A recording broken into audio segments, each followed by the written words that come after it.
Welcome to another YouTube video. Now, this is a special video for me because I was going through my phone and I was just deleting notes. And I found a note which I wrote to myself exactly 4 years ago. Now, before I even read this note, the whole reason why I'm sharing this video with you, because as I read it, it took me back to that moment. That was exactly 4 years ago. And in that moment, when I wrote that, I was so clouded by this emotion, by this feeling, by that moment that I couldn't see a way out and I didn't see anything further from what I saw then. And I didn't like what I saw. And I would think that that was going to be the rest of my life forever. And I had some very dark thoughts. And if it was never for me hanging on to this quote, which was, "Today shall pass," I would not have been able to see everything that I am living today, and the dot connects backwards. So I know there is someone out there who feels exactly how I used to feel. Now, I want this video to be for you. Now, I want to bring you along my journey because sometimes on social media, when you come on my page, you might think that I've always been a very positive person, that I've always had this perfect life. And I just want to say that it's always been far from it. I've always seen every problem that I've had in my life as an opportunity, but it wasn't as easy as a 20-minute video that I'm going to tell you now, because it was a real life person having real life emotions. Of course I have doubt, of course I have fear, but it's how I managed to overcome that, which is what I want to share with you. Because the moment you water that self-doubt, that fear, it will start to grow and it will govern your life and it will keep you there. Now, I'm going to read this note which I wrote to myself exactly 4 years ago. Now, the note says, let me bring up this on this phone.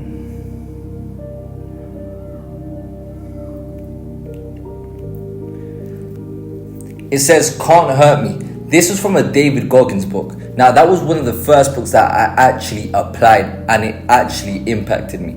Now, it says, "I use sadness and depression as an excuse to not do anything. The second I have a task or something important, I expect the world to pity me. Feeling alone, I feel no one understands me. I use sadness as an excuse to make myself feel better when I don't do something. Money, I'm scared of judgment. I'm self-conscious and really hate the fact of people making fun of me or looking down on me, as it's something I have felt since young. Respect, feeling of disrespect, I can't tolerate, which is why I always try to create this image that I'm okay. I don't need help, so people can see me as a strong individual. In reality, I'm soft, hurt and broken inside. I need to be fixed from the foundation up. Stop making excuses. I can only do things for myself. Stop giving in to every desire I crave. Stop being so impatient. No one will do it for me."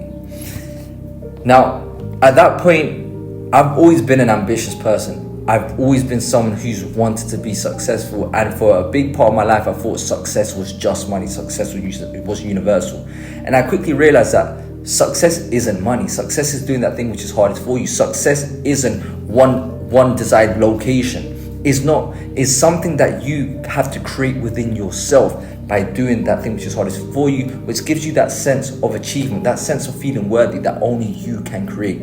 Now, I want to take you back to when I was a kid growing up in South London. Now, you probably see me today and you're thinking, how is he so confident? How has he managed to grow this online personal brand? Like, it's been so easy for him. And I want to tell you, it's been far from it. The person I am today, when I look back at my younger self, he can't believe the person that I am. And I'm so thankful to my younger self for never giving up and actually making that choice and start taking action, regardless of where he thought it was going to go. Which is why I want you to look back at this and see how it can relate to you. Now, I grew up with two immigrant parents, humble middle class background. Now, my parents are not rich, but they made sure I always had food on my plate. They made sure I always had everything that I needed and always made sure I had a roof over my head. Now, where I lived underneath my dad's Chinese takeaway. Now, I had the perfect blueprint of the life that I didn't want to live.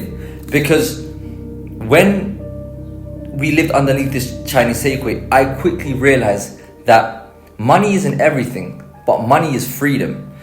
And that was important for me because that marked a before and after in my life, because I used to have to go to school in South London, and This Chinese takeaway was on a road where in front there was like a sweet shop, like a corner store, like a 7-Eleven type. So as soon as I would come out, I'd see the other kids, and at that time there's like a lot of bullying, especially to like Chinese kids. And not only that, being insecure because I'm coming out of a Chinese takeaway, and I felt like I was the only one ever going through that. Now my parents have also been very religious, and I grew up going to like Christian meetings and like church like twice a week and just doing ministry and stuff. Now I grew up not only underneath my dad's Chinese takeaway, also being a Christian. And at that time, like, I was so afraid of speaking about my faith that I was embarrassed of my faith, embarrassed about being Chinese, and embarrassed about growing up this underneath my dad's Chinese takeaway. Now what that ended up doing is, as I went through my adult years, I was so afraid of being myself. I was so afraid of creating relationships with people because I didn't want people to ever get too close to me, because I didn't ever want them finding that side from me. And growing up, it was very weird because for a long part of my life I was underneath the Chinese takeaway, and I dreaded going to school, and I dreaded just the fact of going back to the Chinese takeaway, because I would remember there was a time where the shutter, we had like a shutter, like an electronic shutter, and I had to put the key and open it, and it would go up for me to put the key in to enter into the house. And I would finish school when all of the kids would be around, and whenever the shutter was up, the shutter was down, it meant that my family went home. So I had to put this key in. I would call it the key of shame, and I would remember, I just put the key in, put my head down, close my eyes, lift it up, and I would just go in. Now, I just wanted to leave that, and it felt like I was never going to leave. And one day, randomly, someone came in and they asked, my dad had asked for the owner because they wanted to buy the business. That happened, and when that happened, it was something that I couldn't really believe, but I still had the character through all those years, the characteristics, the feelings that had developed. I still had them in me. Now, growing up, I didn't have much friends. Like a Latin household, your cousins are your friends, like my nephew's my friend. Now, those were my friends because I didn't want to have close relationships because my home was the Chinese takeaway, and I was so afraid of being caught out of who I was that they wouldn't accept me. So I'd always be the guy who would mold around everyone, be that nice guy that everyone wanted to be around. But when it got to a point where we had to get too close, I would always find a way to drift away. I would have like 5 different friendship groups, and I would act different in every single one of them. I would always make sure I'd be the people pleaser because I didn't want any attention to be brought upon me. I didn't want to ever make anyone feel uncomfortable because I hate the feeling of being uncomfortable and any controversy coming back on me. And that then led on to college. I was so insecure about myself that I didn't get any female attention until I got to my first year of college. And this is why self-talk is so important, because even when I started to get female attention, I was so insecure that I would view it as disrespect, or I'd view it as someone that was trying to take the piss, or someone that was just making fun of me. And that, to me, it went on for many years. I really didn't have confidence. I was so afraid of going out there. Now, when I left college, I just had this dream, this career of being a footballer. Now, everyone in South London has the career path of being either a footballer or being a rapper, and I was neither. I wasn't good enough at neither, and I just knew I wanted to be ambitious, but I just didn't know how. Now, I didn't go to college, I didn't go to university, and I've spoken about this several times, and now I'm going through the traditional route. Everyone's view success is working in a suit. I didn't go to college, and I felt I'm going to be a failure. So I got into retail. That's the only job that I could manage to get. I got into retail. I was working Uber Eats. Then I decided to get myself into the gym. Now, the only reason I got myself into the gym was because at that time my parents had moved to Spain. I went for 1 year to try to play football in Spain. It didn't go my way, and I came back to London, rented out a studio apartment, and I didn't want to go out for a very simple reason. I wanted to save money. And there was a period then where I was just alone. I was just trying to find myself. I entered like a fashionista era, just tried to enter the world of modeling, and I just felt very, very empty because I just wanted to chase quick success. I just wanted to be someone because all my life I felt like I was a no one. So I wanted to prove my younger self right. Now, for a long time, I was pushing away my Asian side. I was pushing away the fact that I knew about God, and I was just so embarrassed about myself, and I lived my whole life with shame and guilt. Now, as I'm doing Uber Eats and as I'm doing my retail, I fell in love with the gym. The reason I fell in love with the gym is because I finally felt like I was improving somewhere, and it was just so convenient. I wasn't spending money. I was just spending all of my time in the gym, and somehow I felt good because I saw some bit of progression. Maybe not in other areas, but I saw something. And then I said to myself, wait, I'm spending so many hours in the gym. What if I become a personal trainer? Then I became a personal trainer. Long story short, went to Colombia, said I wanted to downsize from the studio. I entered living into a bedroom. I downsized into a bedroom shed with 4 other people. Now that, when I was living there, was one of the worst experiences of my life. I downsized into a bedroom. Never done that before, okay? Now, for a lot of people, they might be thinking, oh, that's a very good problem to have. But one thing I've realized now is everyone's problem is different, but the feeling of pain is the same for everyone else. I'm going to give you an example. So some people might care about dogs, some people might not. Say someone's mother passed away, or someone's brother passed away, or someone's dog has passed away. Now, the situation is different, but the feeling is exactly the same. Now, when I moved into the stream, I was at one of the lowest points. It was so bad that the landlord would leave notes underneath my door. He would always give us like warnings for everything that we were doing. Like, there was a time where he gave me tutorials on how to close the door. Whenever you would come inside, he would pop his head out. It was one of the worst experiences that I ended up getting a rash all over my body. I have some of them, as you can see here. I had a rash all over my body, and I got very, very ill. I started coughing, and I just became very ill. And at that point, I became very depressed. I ended up smoking. I ended up drinking for like a whole month straight. And I remember one time my dad called me on FaceTime, and when he called me on FaceTime, for some reason, I saw him and I saw he's getting old. I saw him a lot more mature than what he normally looks like, and that really broke my heart, because I realized that, did he go through all of this stress of leaving his country, leaving everything, and sacrificing so much for me to just do this? And then I just hung up the phone and I started crying. I said, I'm never gonna do this again. And hanged up the phone and I said, I'm never gonna do this again. Never done it again. Didn't stop smoking, stop drinking, got rid of everything that I had. I got very ill, and then COVID happened. Then I was meant to come here to Spain for 3 days or a week, because until COVID was over, we didn't last, it was going to last that long. COVID happened, and then I came here to Spain, and I had to move all of my stuff. Now at that point, I have no career path. I have no career path. Left everything behind, the job that I wanted, friends, family, relationships, and I basically had to start from zero. And I honestly thought that the world was going to end. And I ended up buying a dog. And speaking about a dog, this is why I always tell you, before we continue the context, your past doesn't define you. You are not your past. Because in the moment when you make certain decisions, they are your absolute truths. The moment you start to expand your area of knowledge and you start to realize that some things don't benefit me anymore, that means that there has been growth. Now, you shouldn't beat yourself up for what you have done, what you could have done. Well, now that you've expanded, now you know. But if you didn't go through that, you wouldn't have been able to distinguish that was a learning curve. Now, for me, my mother warned me, don't get this dog. And I got the dog. And there's so many decisions in your life where at that moment it feels like the right thing. Then later on you realize it wasn't. But guess what you have to do? Everything gives a bill. You have to pay the consequences. And that's something that I'm living in now. And I've got into so many issues with my family for it. And that's something that I completely agree with. Because my dog helped me through a dark period of my life.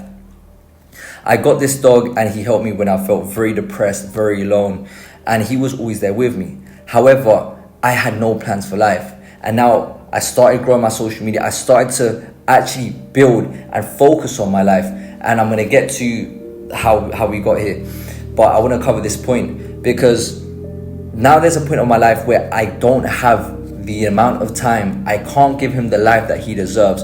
And the consequence that I have to pay is now looking for him to find a best place that he can live, a family that can accept him. And these are consequences that you have to pay for the actions. But you should never hold yourself accountable for what you could have done. Because in the past, it was my absolute truth to smoke. But just because I decided to smoke at one point, or just because I decided to, I don't know, do something bad to someone else, at that time was my absolute truth. But I realized that that's not the best path to take, and you can learn from it. That's the most important thing. How can you learn from it and not stay stuck in the past, because you are not going that way. The only thing you have is the present, the only thing that exists, and the future that you want to work towards. And that future that you want to work towards is created in the today. That's why you can't blame yourself for past decisions. No matter how much you regret, the past isn't going to change. Now, I got my dog, and I didn't know what I was going to do. I had a bit of savings, and I just didn't know what to do in my life. I still had this vision of being an ambitious and successful person. Now, I was trying different things, crypto, trading, and then I lost all of my savings. I started to post on social media, and that was a hard time because I was so self-conscious of what people were thinking, that everything that I was doing creating wise, I would try to construct it in a way that I would not get critiques, that I would try to save myself from so many different areas that I wouldn't really create content that felt like me. I was trying to keep everyone else happy, that it wasn't even me anymore. But I decided to post one piece of content. And before I even posted it, I remember showing something that was very important to me, and I said, I want to post this. And they basically made fun of me. Don't post it, it's so cringe. I posted it anyway. Now, that was a before and after, because that was my first ever viral video. And after that, I started to gain traction, a lot of female attention, and then that was something I craved. Something that I never had before. I started to get it. All of this attention, all of these girls. And growing up, I didn't ever get this. Now, I succumbed myself, and I was sucked in by all of this attention. And it felt good in the moment. It felt very, very good in the moment. But the moment that I overindulged in it, I realized, this is so empty. I am not where I want to be. This doesn't make me proud. And that's when I got to that point where I wrote this message. And for a long time, I thought that I was a failure. For a long time, I thought that success was something external. I thought success was universal. I thought success was status. I thought success was money. But then I realized that success is your personal progression and feeling proud of yourself. Because I thought success was retiring your parents. I thought success was making all of this money. But in reality, once you retire your parents, why do you want to retire your parents? Because once you do, you feel proud of yourself, this sense of achievement. Once you get all of this money, you buy everything that you want, would you get this pride, this sense of achievement? What you want is that feeling, a feeling that doesn't leave regret. And the way that you actually achieve this feeling is if you listen to your conscience. It's not about feeling natural. It's not about chasing happiness. And for a very long time, I thought it was chasing happiness, because most of the time, for you to become that person that you want to become is not going to feel natural, because feeling natural is keeping you in that state where you don't want to be in. It keeps you in that state of regret. It keeps you in that state of shame, because it feels easy. You think that finding your purpose is meant to be easy. It is not going to be easy. It's going to be the complete opposite. It's going to be very uncomfortable, because you have to face certain truths. Me writing down that messages, I finally put my weaknesses on a pedestal and realize this is what I have to work on, and you don't want to accept it. Most of our lives, everyone goes walking through life looking away from this mirror of truth. But the moment you grab your face and you look at this mirror and you see all of the things that you have to work on, these things that you overcome, that's what makes you successful. This ego that is holding you back, once you overcome it, you have become successful. We keep on having these excuses that that we're waiting for this moment or for that moment, for the right time, for when we feel proud of ourselves or when we're finally successful. No, it's not a destination, it's a journey, which is why every single day you have to make a choice. And this is one thing I didn't realize back then. I used to think that when I become confident, when I do this, no, you can become confident as quickly as today is a choice that you make. That's why identity is a state of being. And what is that? With the choices that you make. If I choose to become disciplined today and I choose it tomorrow and I consecutively do that, then guess what? I have become disciplined and disciplined. The same way if you smoke today, you smoke consecutively, you become a smoker. It's a chain of actions that you do. That's why to win in this life, you have to win the day, because life is a build-up of days, and to win the day, you have to win the moments throughout the day. So that's why I tell you, if you're clouded by these dark moments, they are not going to last forever. These dark moments, if you've managed to go through a bad moment, that means you've been through a good moment, and you know what a good moment feels like. So you just have to create more good moments. But sometimes we're so clouded by, oh, when the time is right, the time will never be right. Which is why I told you guys that I don't care about your emotions, because I've lived prisoner to that, and it doesn't care about you. You are not your emotions. You are your identity, who you choose to be. Now, the reason I was so afraid of ever making mistakes was because I was scared of being a failure. And if you never try, you are a failure. You just have to change your perspective, because everything in life is perspective. Like going back to retiring your parents and making all of this money and having all of these achievements that you want is the feeling. Now you're trying to base your worth on something external, something that you cannot control. The only thing you can control is being honest with yourself. And did you do aligned action today? Did you manage to control all the variables today, the ones that you could control? If the answer is yes, that's where you get your satisfaction. No one can give you your worth. No one can tell you this is your value. You create that within self. That's with everything. How do you gain confidence? By doing the very thing. Oh, it's going to go bad. I'm scared it's going to go. That's the whole point. It's meant to be bad. It's meant to be hard. Because how can you expect that this source of inspiration that you compare yourself to, you expect your first time to be as good as their 1000 rep? Everything is repetition. Everything is repetition. For so many years that I saw the confident person, I saw the person in shape, I saw the articulate person, I saw the person with a great personal brand. And I told myself, this is what I want. And whenever I had to go to take the first step, I would freeze. I would never go ahead and do it. Why? Because I was so afraid of making that mistake. Once you realize that doing that mistake, learning from it, because if you made a mistake, that means you didn't know. But when you make it now, you can look back, see the feedback, and learn from it. When you make mistakes, you are doing the right thing. You're getting one step closer. The thing is, in this life, you win or you learn. You never fail. The only time you fail is if you decide and accept defeat. One thing about me now, I will never accept it. Why? Because I know where that has led me. I choose who I want to be. You choose who you want to be with the choices that you make, which is why it's all a mentality. You have to accustom yourself to do things that you don't want to do to become the person that you've always wanted to become, because look where your emotions have led you. Your environment will play a big factor in you doing all of these things, because if you're around people who've never believed in themselves, how could you expect them to believe in you? How do you expect them to hold you accountable if they can't even hold themselves accountable? It all starts with the choices that you make. You want to win at life? Win the morning. Because when you win the morning, you win the day. Why do you think I wake up every single day at 5 a.m.? I don't want to do this.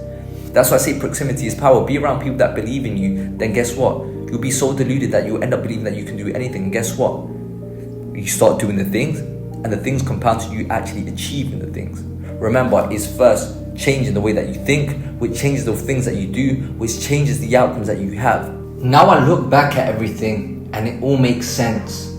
The reason I was in that state, the reason I felt all of this darkness, the reason I felt all of this anxiety in that moment is because I was so attached to an outcome, something that I can never control, that I would always feel, will it come? But I will never know. The reality is that you don't even know if you're going to wake up tomorrow. The moment I mastered the art of detachment, of realizing that the only thing you can do is control the variables of taking action, which is aligned with this outcome that you so desire. Because the reason you want it is because you don't have it. Now you can't control when it's going to come about. I can't control you seeing this video. You can't control anything apart from the way that you think. And the way that you think eventually will influence the things that you do. You can't even control yourself, because you don't even know if tomorrow, God forbid, you get into an accident and you lose your arm. The only thing you do have is the choices that you decide to make every single day. And how do you do that? By attaching yourself to making sure that you take the action that you can do in that moment, which is going to give you the result that you want. Then eventually will come. Now this is why I always say, I look back and I had the perfect blueprint of who I didn't want to be. I wasn't happy being someone who was always living in shame and guilt. Now, how could I feel proud of myself? By showing myself that I could do everything that I could achieve, that I've always wanted. And that doesn't mean the outcome itself. Of course that's important. It will eventually come, which is why you want it. But it's actually taking the steps. Many people say they want it, but the moment it gets a bit hard, the moment they get a bit sad, the moment they get a bit emotional, they don't do it. Then guess what? They feel sorry for themselves, just as I wrote down in that message. You guys have to understand that you have to operate by faith. And growing up, in a Christian household, I'd always say that God has always been with me. And that's why now I'm not afraid to speak about God. And to be successful, you just need 3 things. Is this desired outcome that you want, action, and faith. Because once you have this desired outcome, once you have faith that you believe you can achieve it, and you take action in line, it's just a matter of time. The Bible says those who have faith of a mustard seed can move mountains. The question is, the moment your faith starts to diminish, you will only be left with this desired outcome and action. Then if you don't believe you can achieve it, then you're eventually going to end up giving up. If you have faith and action and no desired outcome, you'll be spinning around in circles and eventually you'll burn out. Now if you only have desired outcome and action and no faith, then guess what? No, we talked about that one already. If you only have action, if you have desired outcome and faith and no action, that leads to frustration, because you know who you can be, but you will never become it, because you will never take that step forward. And that's how most people live their life. Don't live your life realizing that you've wasted all of your potential because you were afraid to take that action. And don't attach your self-worth to a result. You attach that self-worth with the things that you do. You give yourself that feeling, which is why I tell you, get in the best shape of your life. Why? Because if you can't even control you, how do you expect to control anything else? How do you expect to be the best at anything else if you're not even the best you? How do you expect to be the best father, the best doctor, the best lawyer, the best whatever, if you can't even be the best you? You have to be honest, the same way I was honest on that piece of paper. No one ever wakes up saying that they want to be in less shape, they want to be less fit. I don't know when we start negotiating with this. Make it a priority before you make anything external a priority. Stop trying to find external solutions for internal problems. Focus on creating the best you, and that will translate into everything else. That is the foundation. Start making better choices, because at the end of the day, those choices will compound to an outcome. Your current reality is a build-up of your last 1,000 days. So what will your next 1,000 days be like? Start making the right choices. With that being said, that's Sunwa. Write down in the comment section what was your biggest takeaway. If you found this video helpful, take a screenshot, post it on your story, and tag me so I can thank you personally, and someone that might need this video can see it. That being said, Sunwa out. Love you guys. Let's go.